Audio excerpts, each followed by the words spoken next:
Om Sahana Bhavatu Sahana Bhunaktu Sahaviryam Karavavahai Tejasvinavadi Tamastu Vishavahai. Om Shanti Shanti Shanti. Welcome to our July 12th Zoom keynote presentation. And our first topic is, of course, Yoga Sutras.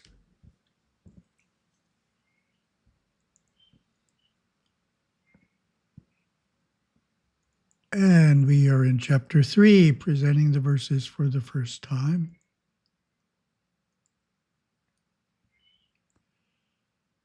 And up to verse 19.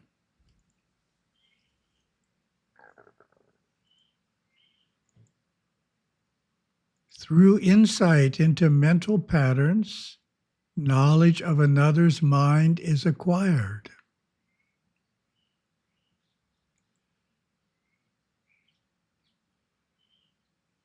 Commentary: master of his thoughts and of the nature and mechanics of mental impressions gives the yogi the ability to cognize the mind of another.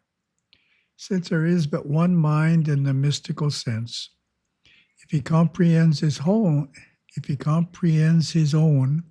he will understand the mental state, thoughts, and emotions of others. And Gurudeva's quote: to the awakened mystic, there is only one mind. There is no your mind and my mind, just one mind, finished, complete in all stages of manifestation. Man's individual awareness flows through the mind as the traveler treads the globe.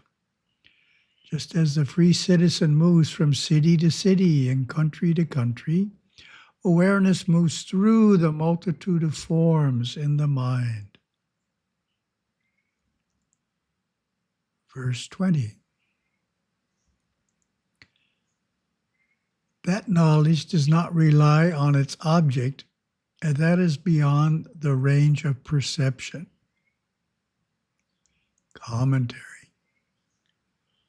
Though the yogi can know the thoughts of another person, he cannot necessarily know the source of those thoughts, which Patanjali calls the object.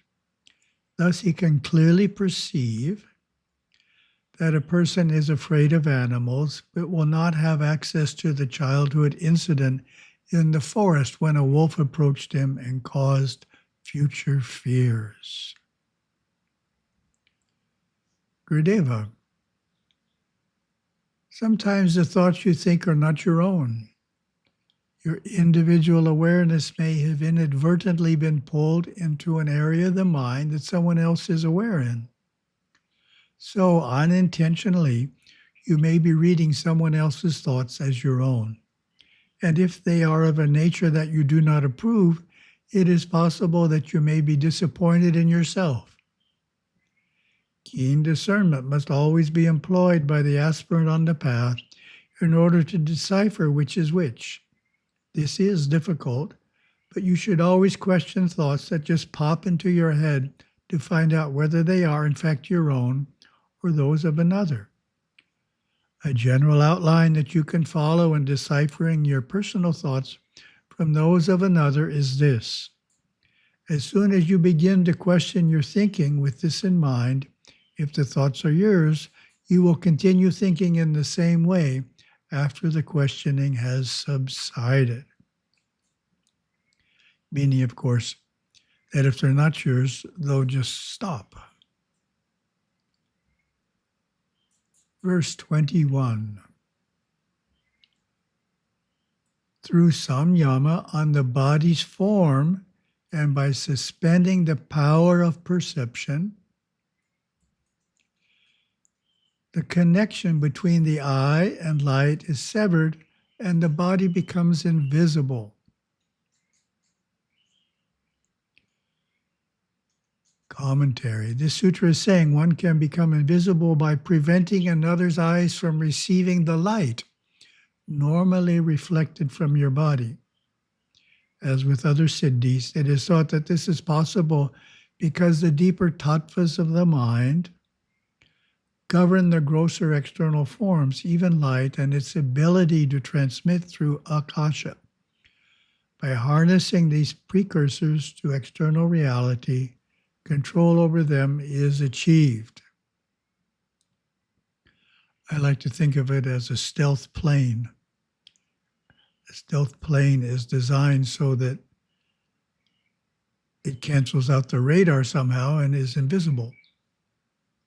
So same idea. It's actually there, but the radar, which is parallel to the light, and the body doesn't transmit back in a way that allows us to perceive it.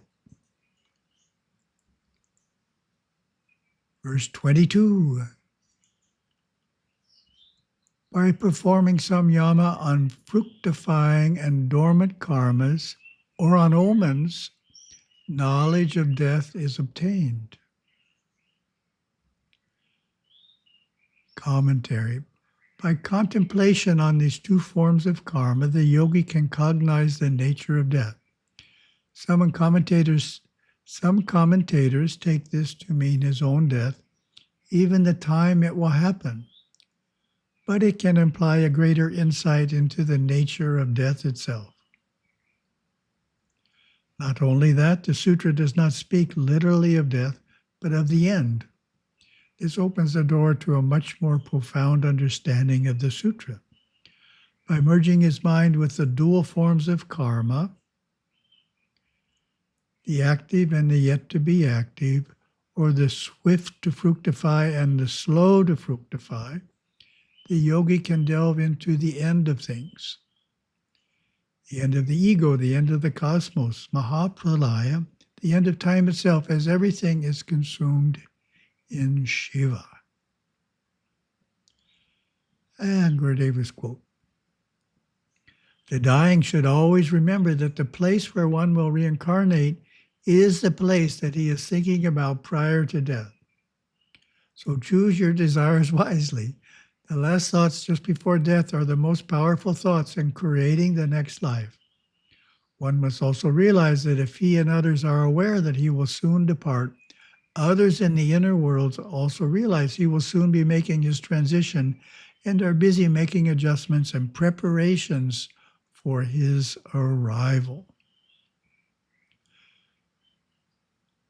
So this is limited to the place where one will reincarnate. It's not saying you can choose exactly your profession or how many brothers and sisters you have, etc. It's just saying the desire which is strong about place at the time of transition will determine where you're born. Verse 23.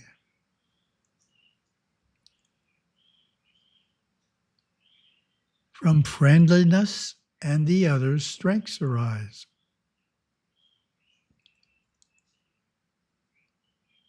Commentary. The sage gives expression to the power of positive qualities. He mentions friendliness, but implies another list spoken of elsewhere: joy, compassion, and equanimity. Sutra 1.33. By practicing samyama on such uplifting qualities, a practitioner develops inner strength, which Patanjali terms the power of friendliness, but means much more. The yogi exudes happiness and thus makes those around him happy. He is joyous, and his presence removes darkness and despair in others. His compassion teaches the world that there is no place for hate or harshness. He becomes a source of goodness and light, of comfort and hopefulness, a living counterweight to the world's storehouse of misery and maliciousness. His very presence can change the world, and that indeed is a power worthy of having. Gurudeva's quote. You purify yourself by being kind to others, being generous until it hurts, being benevolent, being ready to serve at all times until you are strained in serving. Put a smile on the faces of other people. Gain your happiness and your positive state of mind by making other people happy. Through service and kindness, you can unwind the subconscious mind and gain a clear understanding of all laws of life. Your soul will shine forth. You will be that peace. You will radiate that inner happiness and be truly secure simply by practicing being kind in thought, word, and deed. Beautiful quote from Gurudeva. So help others. And verse 24. From strengths come the strength of an elephant and others. In the same way that we can take on human virtues, as explained in the last verse, we can also take on the positive quality of an animal through Samyama on it. From strengths is a terse way of saying from meditating on strengths. Just as Samyamas and earlier sutras bring various psychic powers, so by Samyama, on strength itself, the yogi attains strength comparable to that of an elephant. The phrase "and others" is ambiguous, but we take it to include things like endurance, courage, resilience, mental fortitude, and other forms of inner and outer strength.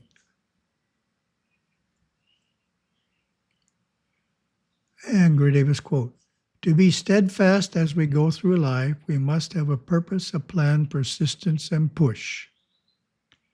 Then nothing is impossible within the circumference of our prarabdha karmas. So that's very important, and how Hinduism is different than New Age thinking. New Age thinking assumes that everybody has the same potential, because it's not looking to past lives, not looking at the karma from past lives. But we do have past lives, we have karma from past lives, and so that gives us possibilities within the circumference of our prarabdha karmas. Dhritti, steadfastness, rests on the foundation of good character. Character, the ability to act with care, that's Gurudeva's beautiful definition, the ability to act with care is built slowly over time with the help of relatives, preceptors, and good-hearted friends. Observe those who are steadfast. You will learn from them. Non-perseverance and fear must be overcome, and much effort is required to accomplish this. Daily sadhana, preferably under a guru's guidance, is suggested here to develop a spiritual will and intellect. Verse 25. Directing the light of perception brings knowledge of the subtle, the hidden, and the distant. Very interesting. Commentary. There is a great power in focusing the mind on its innermost movements and activities. A deep internalization is achieved, and the yogi can find himself in another world beyond the physical and astral. Here he can move through the akasha and experience a reality seldom known by others. He can, for instance, visit remote places. There are reports of yogis being aware of happenings in distant lands, even reporting conversations and events. This access to the akashic reality that is always there but unseen has even been the subject of scientific study, sometimes termed remote viewing. The quote I remember from Yogaswami is something like, I'm sitting here in my hut in Sri Lanka, but at the same time I can give initiation in Singapore. Oh, he's not talking about just viewing, but he's talking about actually impacting a person at a distance by initiating them. And Gurudeva's quote, consciousness and awareness are the same when awareness is totally identified with and attached to that which it is aware of. To separate the two is the artful practice of yoga. When awareness is detached from that which it is aware of, it flows freely in consciousness. A tree has consciousness. Awareness can flow into the tree and become aware of the consciousness of the tree. Consciousness and mind are totally equated as a one thing when awareness and consciousness are a one thing to the individual. But when awareness is detached from that which it is aware of, it can flow freely through all five states of mind and all areas of consciousness. That's a really powerful quote. And it ties in with Patanjali in defining yoga as separation. Patanjali is Purusha, and Prakriti, Gurudeva's terms for the same thing, are awareness and consciousness. Verse 26. Through Samyama on the sun, knowledge of the planes of existence is acquired. Patanjali reveals that meditative union with the sun gives access to the many planes of consciousness and existence that lie beyond the physical universe. We take this to mean the yogi can actually travel through the sun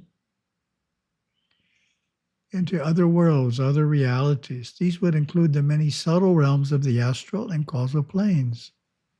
There is perhaps a nod in the sutra to the quantum worlds being discovered by mankind. And quotes from Gurudeva here, God Shiva created us. He created the earth and all things upon it, animate and inanimate. He created time and gravity, the vast spaces and the uncounted stars. He created night and day, joy and sorrow, love and hate, birth and death. He created the gross and the subtle, this world and the other worlds. There are three worlds of existence, the physical, subtle, and causal, termed Bhuloka, Antarloka, and Shiva Loka. The creator of all, Shiva himself, is uncreated. The only thing that's uncreated, Shiva. As Supreme Mahadeva, Shiva wills into manifestation all souls and all form, issuing them from himself like light from a fire or waves from an ocean. Rishis described this perpetual process as the unfoldment of 36 tattvas, stages of manifestation, from the Shiva tattva, Parashakti, and Nada to the five elements. Creating is not making of a separate thing, but an emanation of himself. Lord Shiva creates, constantly sustains the form of his creations and absorbs them back into himself. The Vedas elucidate, as the spider spins and withdraws its web, as herbs grow on the earth, as hair grows on the head and body of a person, so also from the imperishable arises this universe. So emanational creation. Verse 27. Through the moon, knowledge of the arrangement of the stars is acquired. Interesting. Some commentators state the moon refers to the point in the body known as the lunar entrance, which is the Anahata chakra, but this can also refer to contemplation on the physical moon above.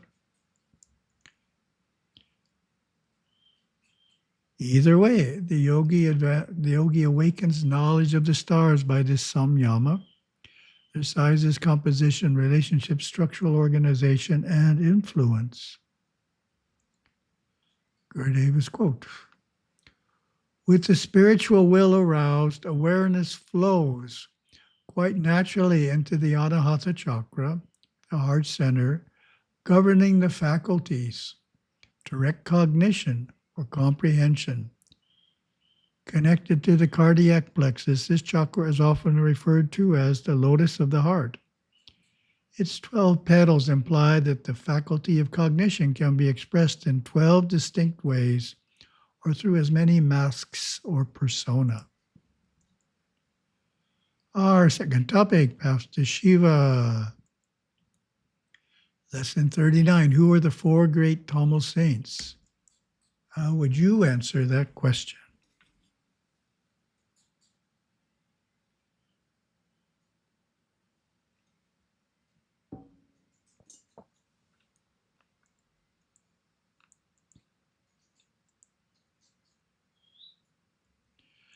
The Nalvars are four Saiva saints who lived in Tamil Nadu around 1200 years ago. Nal means four in Tamil. Each composed devotional songs that are sung today in satsangs and temples. Their names are Appar, Sundarar, Sambandar, and Manikkavasagar. All are deeply revered by Tamil Saivites. Saint Tirunavukkarasar, known as Appar, traveled from temple to temple worshiping Shiva. He chose the humblest of work, sweeping the temple walks and weeding the stone courtyards. Saint Sundarar is known for his deep visions of Lord Shiva and for several miraculous events that occurred in his life. Poor man, he often prayed for money or food for his family. His prayers were always answered. The third saint, Sambandar, was just 3 years old when he was blessed with a vision of Lord Shiva, after which he spontaneously sang his first song. He traveled throughout South India, sometimes with Appar, his elder, singing the praises of Shiva. At age 16, his family arranged for him to be married, but this was not to be. He was so devoted to Shiva that just before the wedding, he disappeared into the sanctum of the Tirunavukkarasar Peruman Shiva temple near Chidambaram and was never seen again. The songs of the first three saints are called Devarams. Manikkavasagar, the fourth Nalvar, was prime minister to the Pandyan king of Madurai. One day he was blessed with enlightenment and a vision of Lord Shiva sitting under a banyan tree. After this, he left the royal court and traveled about, composing songs and building a temple for Shiva at Tiruparandurai. His poems stress the importance of the Namah Shivaya mantra, developing dispassion and cultivating love of Lord Shiva. His highly poetic hymns are found in two collections, Tiruvasagam and Tirukovayar. Thank you very much.